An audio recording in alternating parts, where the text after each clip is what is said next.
Hi friends, welcome to TNPSC maths sir. T, F, G, H, I மற்றும் M ஆகியோர் வரிசையாக அமர்ந்துள்ளனர்.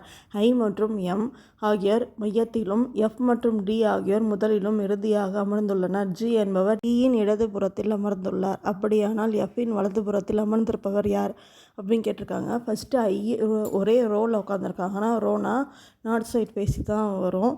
அப்போ ஐயும் எம்மும் நடுவில் இருக்காங்க நம்ம போட்டுக்கிறோம். இதில் எஃப்டியும் ஃபஸ்ட்டும் லாஸ்ட்லேயும் இருக்காங்களா, முதலிலும் கடைசியெல்லாம். அப்போ எஃப்டி லாஸ்ட்டில் போட்டுட்டு டிக்கு இடதுபுறத்தில் ஜி இருக்காங்க. டிக்கு இடதுபுறத்தில் ஜி இருந்தால் இப்போ எஃப்க்கு பக்கத்தில் யார் இருப்பாங்க? பேலன்ஸ் இருக்கிறது ஹெச் தான் இருப்பாங்க. இதோட ஆன்சர் ஹெச். நெக்ஸ்ட் கொஸ்டின் பார்க்கலாம்.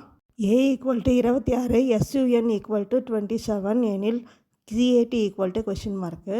ஏ 26 கொடுத்துட்டாங்க, எஸ்யூஎன் 27 கொடுத்துருக்காங்க. அது எப்படி கொடுத்துருக்காங்கன்னு பார்க்கலாம். ஃபஸ்ட்டு ஏலேருந்து இசட் வரைக்கும், அதாவது லாஸ்ட்லேருந்து நம்பர் போடணும்.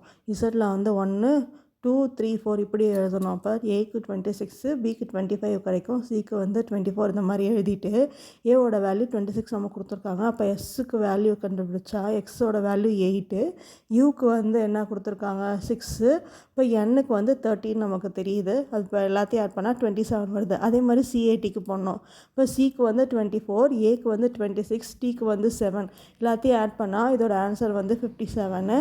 பேலன்ஸ் இருக்க கொஸ்டின் நெக்ஸ்ட் வீடியோவில் பார்க்கலாம். சேனலுக்கு சப்போர்ட் பண்ணுங்கள், சப்ஸ்கிரைப் பண்ணுங்கள், கமெண்ட் பண்ணுங்கள், லைக் பண்ணுங்கள். தேங்க்ஸ் ஃபார் வாட்சிங் அவர் சேனல்.